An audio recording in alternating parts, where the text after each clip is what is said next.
What is up, y'all? Welcome back to another episode of the Two Game Podcast. We are here to review episodes 7, 8, and 9 from Andor Season 2.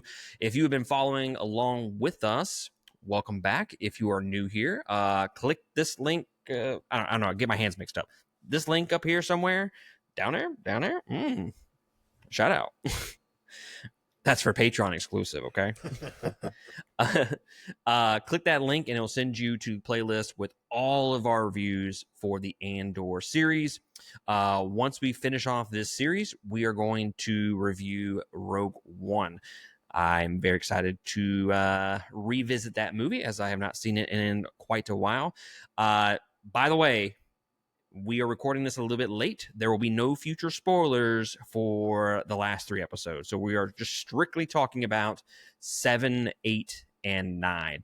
And we're going to mostly focus on 8 and 9. We're going to talk briefly about 7. But this is your warning.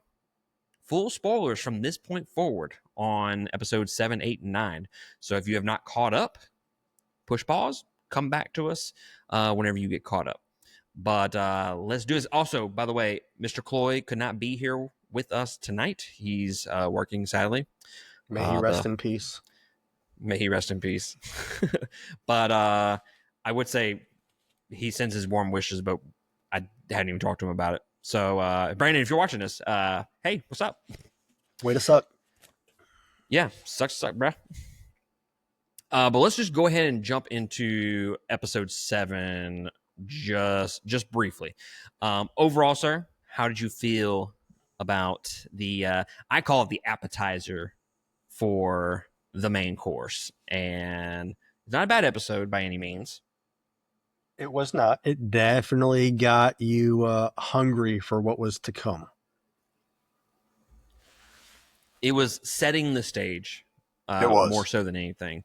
It was moving characters into position for the climax. Shout out. So I think the biggest thing from this particular episode is it's a lot of Cassian and Bix.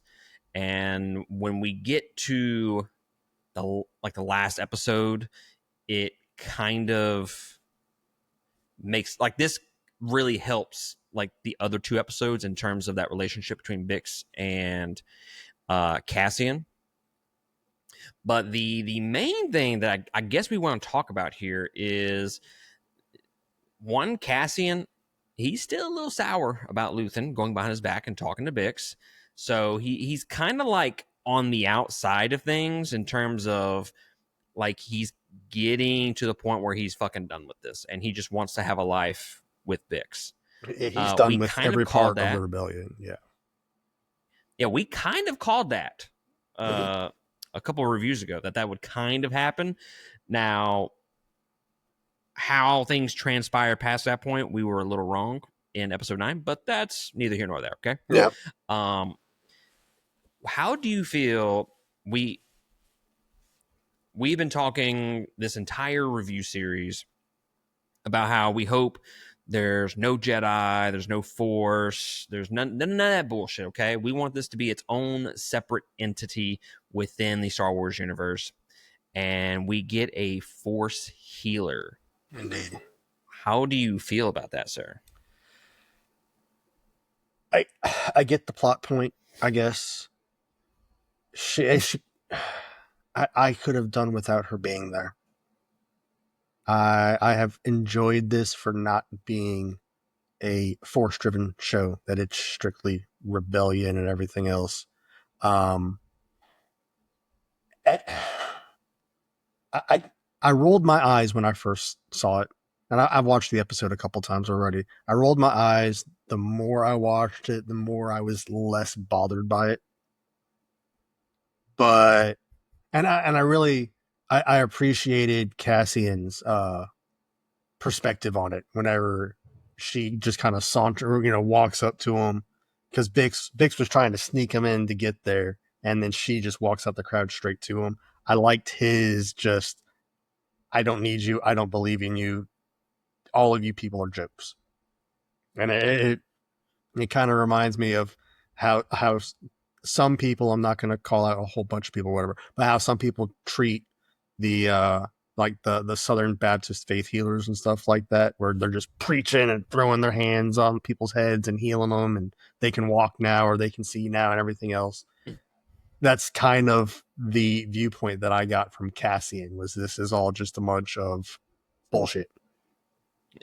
That was the gist I got from it. And I don't mind it, because he kind of, when we get to Rogue One and again, I haven't seen that movie in a very long time, but I do remember kind of the little plot line kind of woven through there with the Donnie Yen's Yen. character. Yeah. Where he's blind, he uses the Force. I think that is tied to the movie in some way, and it kind of, I don't know. It's bullshit. It looks like you said, the Southern Baptist thing. I think they're definitely playing on that. He doesn't believe in that shit, but I think it connects to Rogue One enough that it makes sense for me. That it's not just straight up some other person like fighting and they're using the Force that way. So I'm okay with the Force being used this way. Yeah, in this episode, I guess it wasn't overly done. And then right after that scene, you see Cassian back at his little hut, and all of a sudden now his shoulder from a blaster burn is miraculously better. He's like, holy crap. And it's like one of those things is like, did she really do anything? Or did you just work it in just the right way? Or, or is it just in your head now at this point? And you can see it in his face, like, oh God, now I have to admit something that I don't want to admit. And Bix is just standing in the background. Bix is like, you feel better, don't you? It was such a wife move. Correct. Well, he follows Willimon there. Willimon kind of bullied him in going. Yeah. But nonetheless, he ends up on Gorman, and he's sitting across from the courtyard, I guess you could say, and he's watching and seeing Deidre across, and then he sees the stormtroopers, and that's kind of how the episode ends. And it ends on not necessarily a cliffhanger, but it's more of like a somber note of like shit's about to go down, but it was done in a unique way, whereas like you just know that this is where the bottom falls out from this point forward. It was kind of just a quiet moment at the very end, and I really appreciated that. I do need to call out the hotel bellhop, real MVP. Say he was in the same exact hotel, and the bellhop is now working the counter, and Cassian's like, yeah, my name is so and so. I'm here as a reporter, and you kind of just see him looking at him like, but are you? Are you though? He kind of catches on. Right, real quick. He's like, okay. How do you feel about seeing Yavin this early? People have, I've seen some of the stuff online where people kind of have an issue with it. Like it's too far away. Or is that what it was? Or is it too far away? It just feels like they've been doing the setup for that for years to get up to the battle. And personally, I don't really give a shit. I was surprised to see Yavin 4 as developed as it was. I mean, because we saw it, I guess, 2 years ago, if the math tracks. Yeah, 2 years ago, BBY4, and it was just a jungle planet with some old temples on it.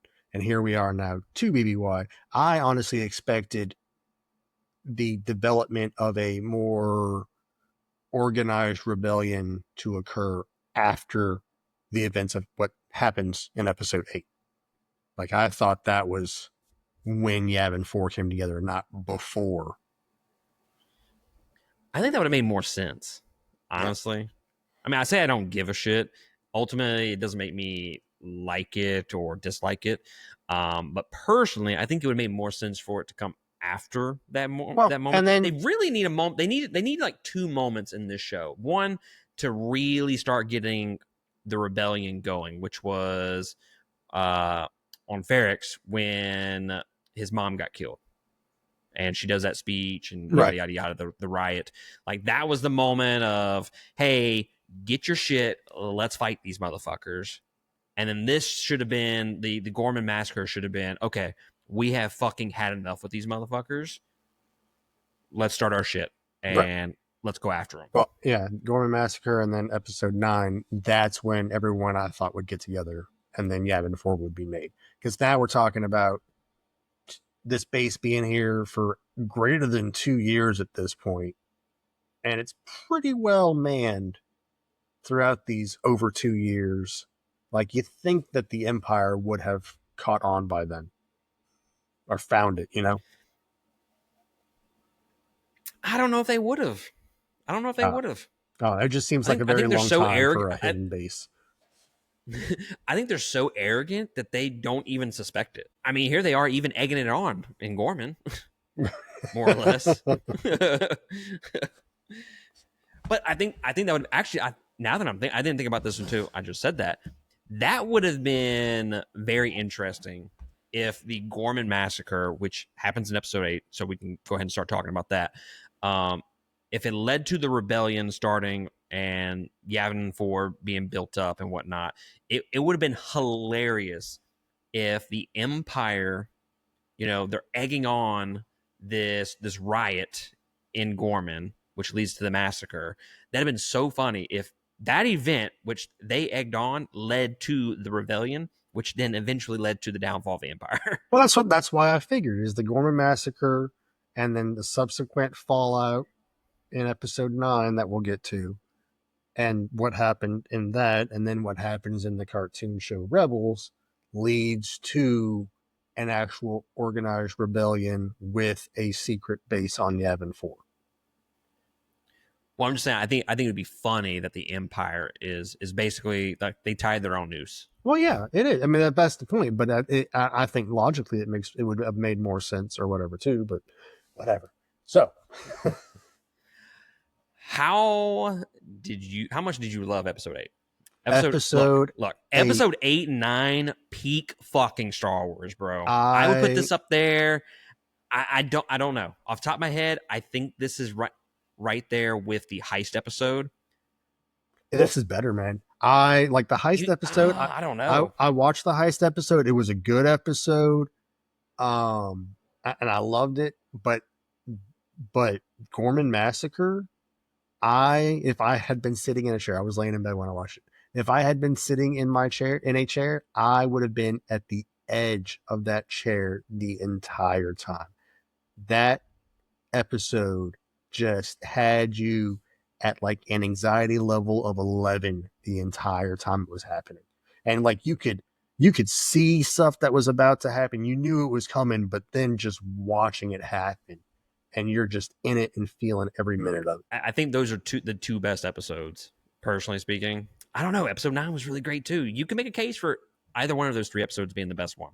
And then the season finale of season 1. 8 by far was number 1 for the entire series. I loved it a lot. I loved how the season has been slowly building to this moment. I mean, in the first 3 episodes, we get them kind of dropping the breadcrumbs of how they're going to go about getting the, what was it, the tetrite? Is that what it's called? Gorman. The stuff in the mineral, the rocks in the dirt. Yeah. The going about doing all that was set up in the first episode or 2. So the fact that we've been kind of slowly building to this, and like you said, it's a slow, not a slow burn. I don't mean that as a negative, but I mean like the tension just slowly ramps up as the episode goes forward. And to me, the fucking highlight of this episode, or one of the highlights of the episode, Cyril versus Cassian. Well, let's work our way there, sir. Let's work our way there. Okay, all right. So yeah, we can't just jump into the very end of the episode. I know. So that's my bad. Yeah. So Bellhop reveals himself to Cassian that, hey, I remember who you are. I didn't put your name in the system. Don't worry. We're good. Just scoot on out of here. All is well. Don't worry about anybody finding out that you're here. Then and he drops that line to Cassian about rebellions are built on hope, which we hear 2 more times in Rogue One. Cassian says it to Jyn Erso, and then Jyn Erso repeats it to the group of Rogue One whenever they're getting ready to go to Scarif. He said that line, and I thought it, honestly, I thought it was like in a later Star Wars movie that it happened, but I forgot that it does happen in Rogue One. It happens in Rogue One. He tells it to Jyn, and then Jyn tells it to Rogue One right before they leave. My boy over here, man, just checking people in and dropping these old banger lines, Right, and I think it was great. I was like, the second I heard it, I'm like, I've heard that before, and I was immediately on my phone like, that was in Rogue One, wasn't it? And I remember Jyn saying it, but I was like, Jyn had to have heard it from Cassian now. There's got to be, and yeah, so Cassian told it to Jyn. Yeah, because she was kind of like Cassian from season 1 in Rogue One, from what I remember. Right, she was all about herself. She didn't care. No, so we're not here to talk about Rogue One. So then, and how amazing it is. So then, let's talk about, before we get to Syril and Cassian, just Syril realizing what the fuck is actually happening. That he's been used this entire time. He has been used by Dedra, setting up this entire scheme, thinking he was just trying to catch Cassian and Luthen, when in fact he is the main reason, or not main. He is a tool to cause just genocide against this entire planet just for resources. And then he confronts Dedra about it and is like screaming at her and choking her out as she's just like helpless and just watching that relationship crumble. It's the first time that we really get like anger, or even like the fact that he just grew a pair of balls for the first time since the episode 3, 4, whatever it was, when Cassian was in Ferrix and then they came back. Oh yeah. Like he got like all pissed off about Cassian killing those 2 guards. Like since then he really hasn't had a pair of balls.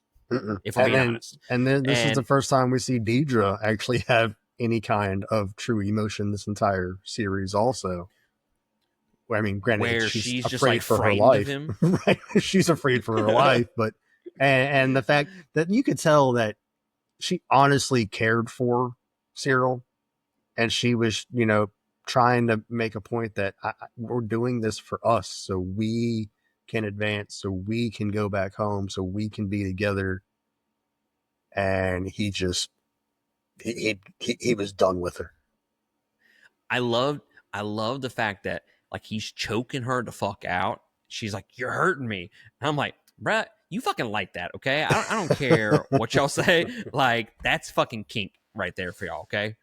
But he's choking her, and he says, he's like, "Hey, tell me the truth, and if you tell me it's a rumor, I'll throw you out the window." I was like, "Damn, my boy's like fucking. I'm just gonna throw you out the fucking window." He was he was done with it, and then you could tell that interaction. I mean, granted, the whole thing was affecting Dedra, but that interaction, I mean, she hesitated a lot this episode. She was not. She'd been planning with this whole time, and then when it was actually time to pull the trigger, she was unsure. I was honestly, the way the episode kind of unfolded with Syril, it almost kind of made him seem like he was about to swap to the rebellion, which I think, I can't remember if it was Brandon or if it was you a few episodes ago or a few reviews ago. Y'all had mentioned, I see Syril swapping over at some point. He's going to see the Empire for what it is, and it kind of gives that impression for 75-80% of this episode, up until Well, the moment he sees Cassian. And then it kind of goes out the window. It does for a second. Let's go ahead and we'll talk about that whole part. We'll come back to the rest of it.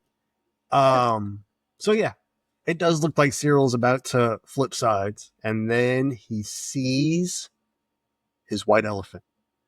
Or dude just fucking snaps. Cassian is about to take the shot and end Deidre, and then he just gets fucking laid out by Cyril, and that was a fight. That was a good fight. A good fight. That was so well choreographed. It was just raw. They were just beating the shit out of each other. And then the epic one-liner. Well, hold on. Before we get to that, I agree. The choreography here is absolutely fantastic, and I really like the fact that Cassian is on the defense almost this entire fight. Absolutely, like he is struggling to like he's so caught off guard, like he can never get on one up. Yeah. On Cyril. Cyril is straight up just he's like in berserker mode at this point. Like everything that's happened in his life at this point, he is now fixated on Cassian, and all he's seeing is red. This dude is like, I have been pegged for fucking years for this moment, okay? By Deidre. I'm about to fuck your shit up. Yeah. And Cyril wins. Do you want the honor? Cyril wins. Cyril wins. He's got Cassian down. Technically speaking, he's got Cassian down. He's got him at gunpoint. It's over. And then Cassian says it, and it's the title of the episode. Who are you? Who are you? Dude. I wish I had a camera on me when that fucking moment happened, because it would have been me shrieking in laughter. And you know what? And I called it too, because I said in one of these last few episodes, I said Cassian's not going to recognize him, because Cassian saw him for all of 5 seconds 5 years ago, 4 years ago, whatever. Cassian's not going to recognize him. He shouldn't recognize him. And if he does, then I'm going to have an issue with it, because he should not remember him. And he did not. And you could see... You called the fuck out of it. You could see the look in Cyril's face where he was just like, you don't know who I am? You have fucked my life over for 4 years, and you don't know me. You have been the sole purpose of my existence for 4 years, is to find you and kill you, and you don't even know who I am. Yeah. On that line, I have "Who are you?" and then I just have laughing emojis as my notes. Like, I legitimately, I don't know if I have laughed harder. Like, I couldn't watch a comedy and laugh harder at that moment, because it was it's not that it was just super funny. It was just the lead up to that moment, and it was just delivered perfectly. Mm-hmm. And the fact, like what you said, his sole existence for all these years has been to get back at Cassian and kill him for that moment. And the fact is, he doesn't even fucking know who he is. And the facial expression that he had, like you said, he acted truly great acting. Yeah, truly great acting there. And it was at that point that I thought, okay, maybe this is when the script gets flipped. Maybe this is the point that we needed to show that Cassian was not, like, because Cyril has felt like Cassian has been targeting him for years and has been making his life hell. And at this point, Cyril recognizes Cassian doesn't even know who I am. I play no part in anything that he has done. And now Deidre's the bad guy. And maybe it's time for me to join Cassian. All in those 3 seconds that we see his face change and he's starting to process everything. This is everything that I was thinking. He's about to flip. He's about to join the rebellion. And then just gets fucking capped, bro. Blaster in the head. I honestly think And I don't know. I don't have like a set list in my head of like top 10 moments in Star Wars or even like a top 20, anything like that. But this has to be now, in order for this moment to be as great as it is, You have to see everything else. you have to see everything else. So it's not like this is just a standalone moment. Right. But in terms of payoff, dude, has to be up there, man. Like this is legitimately one of my favorite sequences in all of Star Wars, period. This was that one line and that 3 seconds of facial expression is completely worth watching 20 episodes to build up to that point. Yes. But I do have a question, because Rylance is the one that ends up killing Cyril. When did he find out that Cyril was working for the Empire? That he knew, so that was because he was the daddy figure or the whatever, and whatever. He was the main guy. Yeah. Right. So they knew all along, because they knew he was working for the Empire in the whatever office that he was working for. But they didn't know he was a double agent.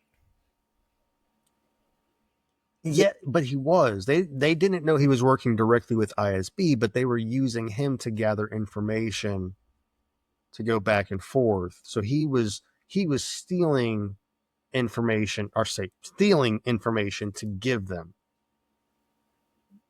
So that guy thought, I'm sorry, when Cyril got brought in, he was the double agent for them, not a double agent for the ISB against them. You just confused the fuck out of me. I was under the impression he was the Gorman's double agent, not ISB's double agent. That was his perspective. Yes. So they didn't know that he was actually working against them. He was working for the Empire with Deidre and them, ISB. So they didn't know that. So when did Rylance find out that he was secretly not helping them and that he was actually working against them? I don't know that he ever really knew for sure, versus it was one of those. Oh, dude, he was pissed. He was pissed. Was it he just, at that point, you're Imperial, you're the enemy. Like, he needed somebody. He just like blanket. He needed somebody he needed somebody to blame, and Cyril was the face that he knew. I forget what the dude fucking capped him in the head. I mean, he had to have known something. Was it he capped him in the head because he really wanted to kill him, or he was just more saving Cassian at that point? No, I think he went after him. So you don't think it had anything to do with Cassian? You think it was just... I don't think it had... I think Cassian was just so happened to be there. I think if it would have been anybody else there, he still would have capped him like that. Like, I forget... I think he says something to Cyril at some point, but Rylance knew about him in this episode. And I kept thinking to myself, I'm like, when the fuck did you find out? So whenever they were... and Rylance was like, he didn't want to protest. He was like, guys, we can't do this. Like, this is a trap. They're setting us up. And then he saw Cyril walking with the crowd, and that was when he like snapped. And he's like, how dare you walk with us or walk with them or whatever else like that. Because he was already on edge. Maybe he just fucking, I don't know, assumed. That's what I'm saying. I really think it was more just like stereotyped. Yeah, he was just he needed a face to blame, and that's the one he knew. Man, fuck. God damn. That fucking episode was fantastic. And what I love, I'll keep talking about Cyril just a little bit, because I mean that's really like the high point of the episode, other than like the tension and all that. It kind of all leads to this moment where the riot is happening, the massacre's happening, and stuff like that. Which, by the way, Cyril is just... the dude is standing in the middle of this riot. I'm just saying, standing in the middle of a war zone and knowing is shooting this dude, like he's a fish in a barrel. Just saying, he's just standing there. You know, I was just like, you are blatantly in the very center. Like, you are. How is no? They're just all like, don't worry about him. He's just gawking. Dude, I'd have capped him first, man. Like, oh, easy. Right. I got one, guys. But what I like about the camera, I don't know if you notice it, but his is all chaotic. It's him looking around. The camera's always moving with him, and it just seems like it's constantly in motion. Whereas the camera shots with Cassian is very like straightforward. It's like following him and shit like that. I don't know if you noticed that. It just the camera shots looked a lot different between the two perspectives. You think they were trying to draw on the mindset of both characters at that time, that Cyril was falling apart and his world was just spinning, and Cassian was just on target. Yeah, you said it much better than I did. That's what I meant. That's what I meant. So how did you like the fact how the Empire set this all up to go down perfectly? Oh, how they're on top of the roof and they kind of see it all unfold and they're like, hey, let's just go ahead and give them a little push. But that was the whole plan from the get-go. They sent that patrol down there and they specifically said, these guys are green. They are not going to know how to react. And they said, yeah, we're planning on that. So that way we take one guy out and they just start shooting and the whole thing just falls apart. Mm-hmm. And it was perfect planning and you knew it was coming. They sent the guys out there and you're like, something's about to happen. And then they asked Deidre, are we a go? And she said, fire or whatever. And the sniper takes the one shot and he's like, my job here is done. I mean, to be fair, he's the starter for the rebellion. And then they roll out the KX units. And just demolishing folks. And it was great to see people getting thrown 50 feet and not jumping back up and running. These people were getting thrown 50 feet and dying immediately on impact. Who was it that got hit and like I'm telling you, like I saw like they fell like just a few more feet and they were just dead. I was like, God damn, bro. Yeah, it was that girl. Hard was that got him hit? He picked her up and just chucked her, and I can't remember her name, but he just picked her up and chucked her, and she lands straight on her back, and you just know right there, like she just broke her back. She's dead. And then she rolls a couple times and you just see the dead look on her face. And you're like, God damn, they are just straight up killing people right now on a Disney show. And it's awesome. I do appreciate them going about it in a different, like you said, this is a Disney show, so we don't really expect droids to be going out there and murking folks, you know? And the fact that they're just tossing them, to me, seems more violent, I feel like.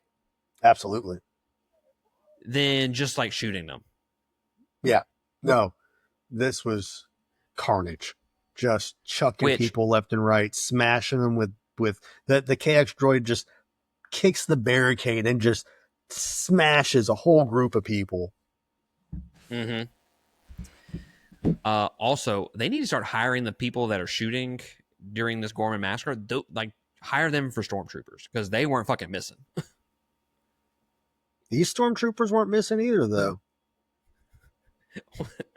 I don't know what happens in the next 2 years where stormtroopers can't hit nothing, because these guys were hitting. I would love for like not even like a what if episode, like a one-off, I don't know, like special presentation. It doesn't even have to be like 45 minutes or anything like that. Just kind of go into the and it could be like a comedy. It doesn't even have to be fucking serious, but I would love some background on why they just suck dick at shooting their blasters. I saw a little, it was a TikTok or this short little video or whatever where the stormtroopers went to like an ophthalmologist or whatever, and they all had like LASIK done before A New Hope, and just immediately they're just walking in. It was Luke and Leia swinging across the bridge to the control panel, and the guy just pops up and just shoots them, and just Luke drops dead and goes all the way down into the hole. And then Obi-Wan and Vader are fighting, and all the stormtroopers all at once just line up and just like death row Obi-Wan, and Vader's just kind of standing there like, well, fuck, okay, I guess this is over with. And then I think it'd be funny. Yeah, it's curious because even in A New Hope, Obi-Wan makes the comment whenever they find the Jawish land cruiser, and he's like, these blaster marks too precise for sand people. These were stormtroopers. Like, you say that, but future evidence shows they can't hit a target at all, man. So, oh man, yeah, episode 8. I don't know. Maybe I had to rewatch the heist episode. I just think heist episode was just peak fucking Star Wars to me in terms of the fights and the tension and all that. It was just, to me, it was fucking amazing. But I mean, I might like it that one day, and then the next day I might like this episode 8 more than that. Yeah. But episode 9, sir. And we also get K2SO at the very end of episode 8. We do. Like I said, I haven't seen the last 3 episodes. I don't know if he kind of makes an appearance or not. But I do like how we're kind of tying things together with Rogue One as of right now. I like the little breadcrumbs being spread around. We have been begging or been questioning why Mon Mothma has not been in some of these previous episodes. We're like, bro, like, what the fuck are y'all doing? Since the wedding episode, she's been used kind of sparingly. Mm-hmm. That's because they saved her for fucking episode 9, and they gave her own episode. Who am I to complain after episode 9? You know, indeed, because she fucking delivers in this episode. From the get-go, she's just like, this is bullshit. And they had the Gorman senator getting hauled off by ISB, and he's screaming, "This is you next! This is you!" And yeah, Mon's like, "I've had enough. We're pulling the pen on this." Yep, she's done with the BS. She's ready to get down and dirty, and she's like, "Get me in front of these fucking people. I'm about to have a speech." So then, so she goes to Bail Organa because she can't speak. She doesn't have time on the docket or whatever.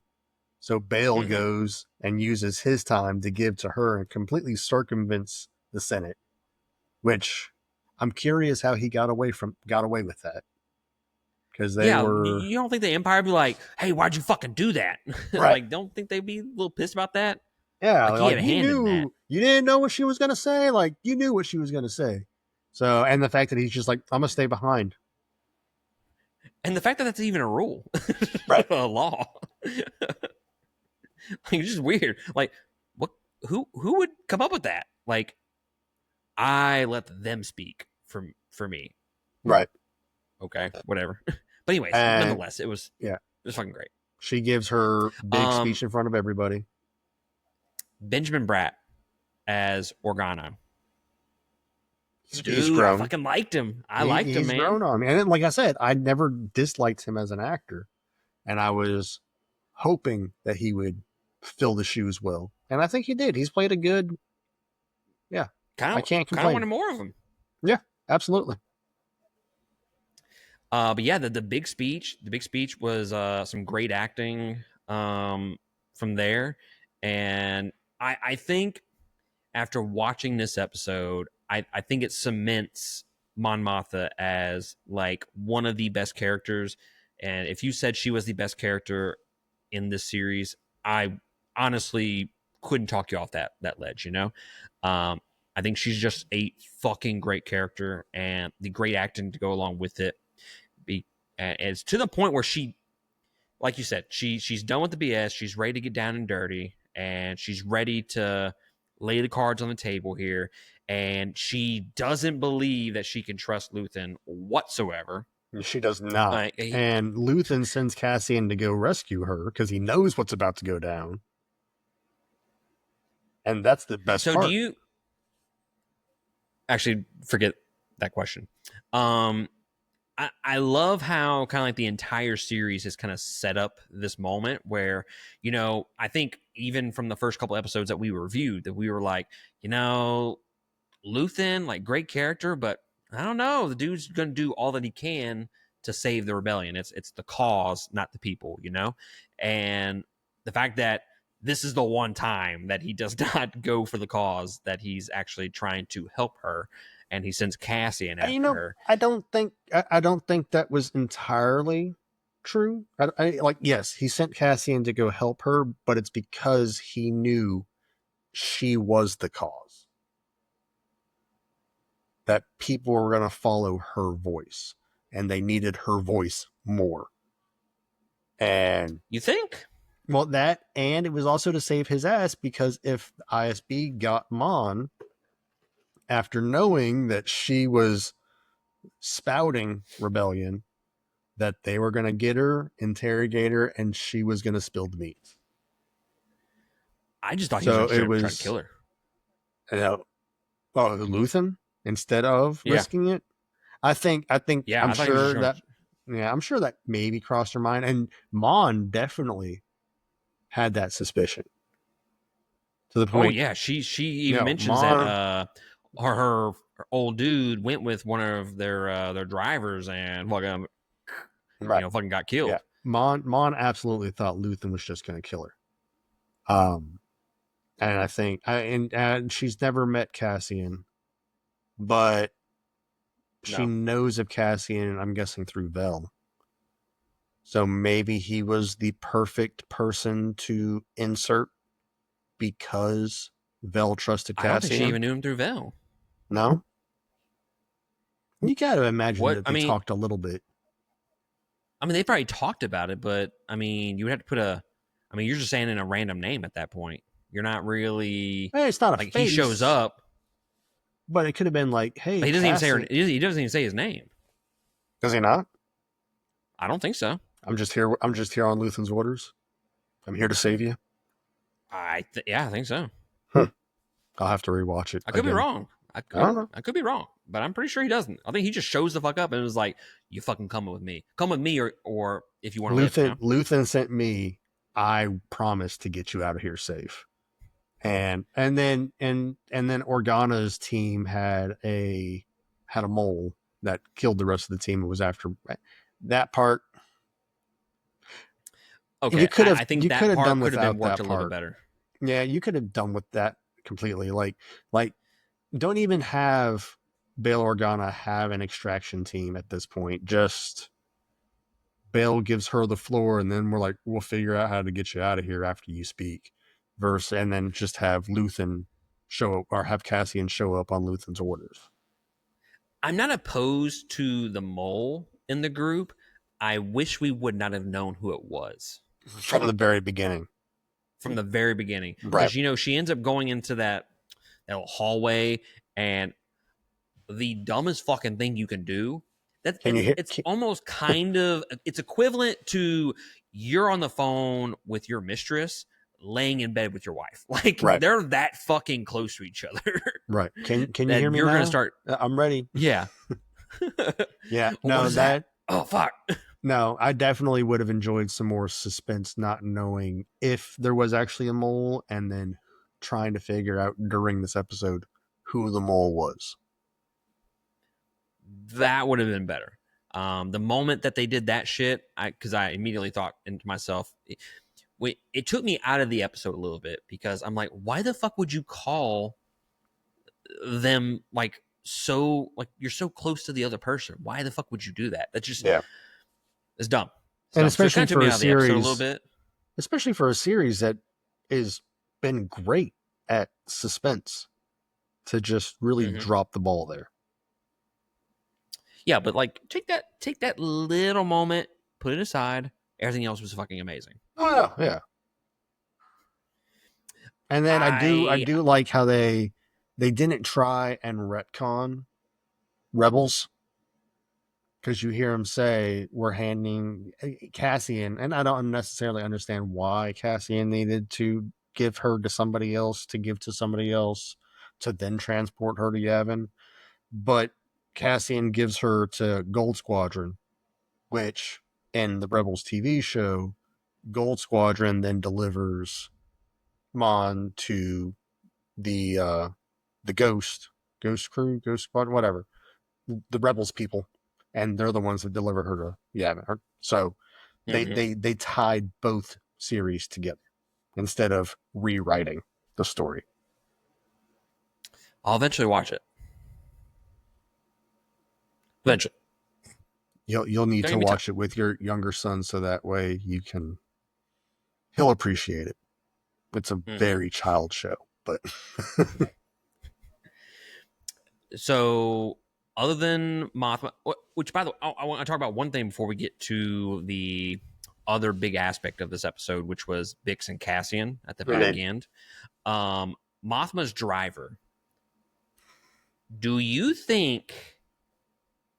Now, we'll talk about him for just a second because, one, I think Cassian did not give a fuck about the driver. Just didn't think twice about it, and it goes back to his character just capping people left and right. Doesn't even think twice about it. But do you think Mothma's driver...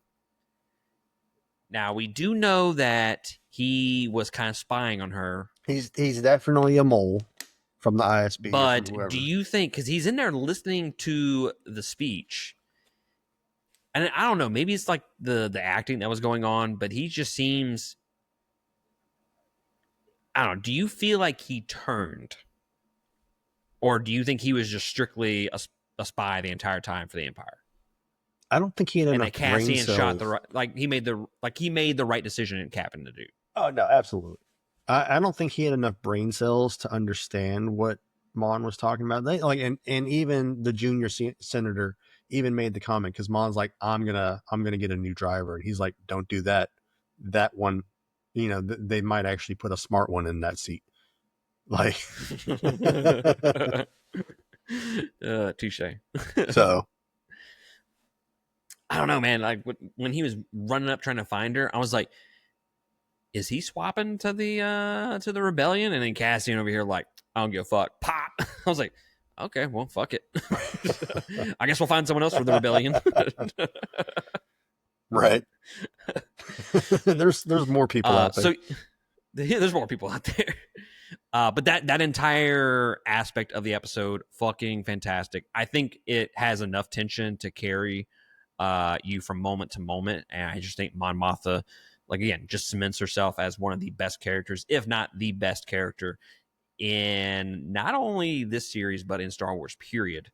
Did you watch them? Of that, did you watch them back to back to back? Or did you have to break it up? I think I watched 8 and 9 back to back. Dude, it is the perfect 3 episodes to make. Just like, they could have released the 3 episodes in theaters and made just a movie with this arc, and it would have been a great movie just watching it from beginning to end. I think they could, honestly. They could cut out like some of the other episodes and just tie in like episode 1 and 2 to how the Gorman Massacre kind of unfolds, and they could have fucking, like you said, they could have made a movie out of it. Mm-hmm. This was, I would watch this in theaters. This whole arc in theaters. Just honestly, this entire season, the arcs could have been made, shown in as movies. They that's honestly what they were designed to be. But yeah, but I think they did a great job. There was no filler parts in these episodes. They were very to the point. Well, fuck, they're cutting down 12 episodes into 3 episodes. Right. But there better not be any fucking filler. All right, so final point, Cassian and Bix. Cassian and Bix. We have been wondering this entire series, not the entire series, but mainly this second season, what happens to Bix? What happens to her that they split? I was under the impression that Bix was going to get killed, and she did a lot of healing in the last year. She has. I really like what they've done with her character. Yeah, and I was expecting her, like, I made the comment last episode, she better not be all better. You know, she better still be damaged. She wasn't It's kind of like she's just damaged. coping with it, you know? Yeah, she wasn't damaged, but she wasn't. I mean, it was like she was compensating. Yeah. You know, she wasn't healed, but she wasn't damaged, but she had coped. That was very confusing what you just said. I don't know. I didn't. I was going to be angry if she had been better, and she was better, and I was not upset. I think she played the year after. It was kind of like incidents. a healed wound, you know? Yeah. Like the scar's still there. You can tell she's not the same person, but she's better than what she was. So I thought maybe her getting killed would have been, I thought in my head, I was like, that sounds like a pretty good fucking idea to get Cassian and Luthen involved with each other again. Like, how does that work? Said, like, is Luthen gonna kill her, or is a mission Luthen sends her on gonna kill her, or is she gonna kill herself? Like, we knew she was gonna die. Now, I personally have not seen the last 3 episodes. She could still die by all means, but to me, this was worse than killing her off. Not worse as in a negative, like worse as worse for Andor, like more worse for Cassian. Yeah, worse for Cassian. The fact that she is choosing the rebellion over him. It's choosing not that she was taken away from him. And it's like, did she leave? She chose the rebellion for him. She left everything. Is how I took it. You think she took you, like, left the rebellion completely, and she just went. Hold up. So this bitch won't let him leave the rebellion, but she can leave the rebellion. Is that what you're getting at? That's honestly how I took it. Was like, you are worth, or the rebellion needs you. It doesn't need me. And if I stick around, you're not going to give your 110% because I'm going to be your distraction. So I'm just going to leave. I took it as she just went to like another like part of the rebellion. She went to Yavin 5. Just going to move across the base. Across the base. That's the way I took it as. Like, she was just going off planet, going to do another mission, and just being away from him. No, I took it as she was peacing out and saying, when the rebellion's over, I will find you. But I will be nowhere that you can find me. Don't look for me. Either way, regardless of how that plays out, I think it just, to me, it had built up to that part for this entire season, and for that relationship to be taken away from him, not because, like I said, because she got killed or whatever. She just chose something over him. Mm-hmm. And kind of forced his hand, and didn't even say goodbye. It hit you right in the feels. She wrote her note. He went to sleep thinking everything was good and woke up and she was gone. Which I think, from a storytelling perspective, it sucks that you don't get that send off with face to face. No. Even from a storytelling, that was fine. I don't. Well, no, that's what I mean. I mean, it sucks that you, like, such an emotional connection between these two characters, and we have to get it from a monologue of sorts. So like the face to face would have, I don't know. Either way, no, I'm not going to judge it. I fucking liked it. Okay. No, I'm not hating on it at all. I think it was great because that just tore him even worse. The fact that she just left while he was asleep. I think that did even more damage, and I appreciate it for the TV show. Bitch move for Bix because it hurt my Cassian so badly. Is what I'm getting at. Right? Dude is sprinting across the base, trying to figure out where she's gone, and she's already gone. Like, damn, dude. I gotta give the show runners credit here for the storytelling that they have done, the work that they've done with Bix and Cassian over I guess the season, 2 seasons. I'll go with 2 seasons. Really, I mean, Bix didn't have a big role in season 1, but like in the beginning of it. Yeah. But I appreciate that they are tying up loose ends. They are not leaving stones unturned with all of these connections between these characters. And again, I haven't seen the last 3 episodes, so I don't know how all that connects. But as of right now, dude, like in terms of a prequel series leading into a movie or a prequel series leading into whatever, I it's got to be up there with some of the best. Definitely, because a lot of people just I like it. Prequel series just tend to fall into that. They tend to fall into that fan service and just hanging too much on trying to deal with past, like, future events and shit like that. And I think this one has just done an amazing job at connecting. They really have, and they haven't. They've rewritten some history, but it's not at the detriment of what was already made. They don't introduce new things. They didn't introduce metachlorians or anything like that just kind of complicate the story and then make you have to go back and watch Rogue One and go try and make excuses to connect dots. Yeah, it's not like that. They've added information and made up more information, but it doesn't make you have to reconsider things in other movies to make it fit. They add it, but it fits perfect. Yes, correct. They're not like hamstrung by Rogue One, right? This entire series so far, and it's like they've had a lot to play with. Yeah, and I'm really disappointed that Tony Gilroy has come out and said that he's done with the Star Wars universe. Pay the man whatever he wants, okay? Get him back. I don't care what it takes. He needs to come back. I'll take a random story. I'll take a random story, like in between the OG trilogy or whatever. I'll take anything. I want to see if he can fix shows. I don't know. I'd rather just start with something brand new, like something brand fucking new, something fresh that we haven't even got. Not attached to any movie, not attached to a series. I'm down with fresh, just something fresh. I'm down with fresh, but I would love to see him do the Acolyte season 2.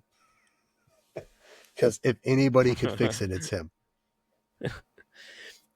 I would love a in between 6 and 7 series. Not a movie. I don't want a movie. I want want to see maybe 2 seasons of like the First Order being built up and shit like that. Like, I think that'd be cool. Like, focus strictly on them. Like what the Acolyte should have been, like what they should have been. But then again, you have to bring in Adam Driver, and I don't think he's ever going to do it. That's fair. I don't know that. I mean, yeah, I would like to have that fleshed out, and I'm sure it's written in a book somewhere that I'm never going to read. How the First Order became the First Order. Mm-hmm. Yeah, I'd be more curious of seeing the recreation of the Republic. I mean, it would be more of a drama politics show. Yeah, it'd be more of a drama type thing, but that's one aspect of the Star Wars universe that we see a little bit fleshed out in this series. But I would like to see more about the day-to-day, the politics. Dude, I will take what you said and raise you one, okay? Like a politicky show, kind of in the vein of like a 300 or like a Game of Thrones, where it's just like people just like, you remember in 300 when old dude slept with the queen to blackmail her? Like, I want that kind of shit. Like, that'd be fucking cool. Like them just sleeping with people to get ahead in the Republic or whatever. I think that'd be interesting. They could have done that. That would never happen because you would have to have sex. Okay, prequel. The rise of Palpatine and Sidious and what's his name? Plagueis? Plagueis, thank you. Sidious and Plagueis, and how Palpatine rises up in through the Senate and gets so much power before he becomes Emperor Palpatine. I'll be down with that. Old Palpatine just laying down pipe. Right? I mean, we got to explain how Rey has parents. So this is true. Like, feel my power. Unlimited power. And then last like 10 seconds. Sir, we're walking into unlimited, okay? Got to build it up first. But guys, let us know down in the comments below of what you have thought about episodes 7, 8, and 9. How does it stack up with some of the best Star Wars out there? Let me know down below. And as soon as I'm done with this, I thought I was going to play some video games. I may just go end up watching like an episode of like 10 maybe, just to do a little nightcap before I have to go to bed. But yeah, guys, we will come back for episodes 10, 11, and 12. Be on the lookout for that. And then next week, we will hit up Rogue One and kind of tie it all together and end officially the Andor review series. I'm sad. Man. I am sad. I don't want it to end. I finished it. I finished it on shift today, and I felt like crying afterwards because I will never get anything this good of Star Wars quality ever again in my life. It's equivalent to, Kat was telling me the other day that she's watching Game of Thrones for the first time, and I'm like, oh man, that makes me so envious because I will never watch Game of Thrones for the first time ever again. You'll never see that first season again the way that you saw it the first time. And where's she? Then I will never be as pissed off about the last season. Where's she at? I think 3. End of 2, 3, somewhere around there. Oh, she's already... Oh, okay, so she already saw Ned die. Yeah. Oh, that right there. Yeah, she was broken up over it. You want to talk about angry? I was pissed. I was like, I cannot believe you fucking killed Sean Bean again. Again. Spoiler alert, by the way.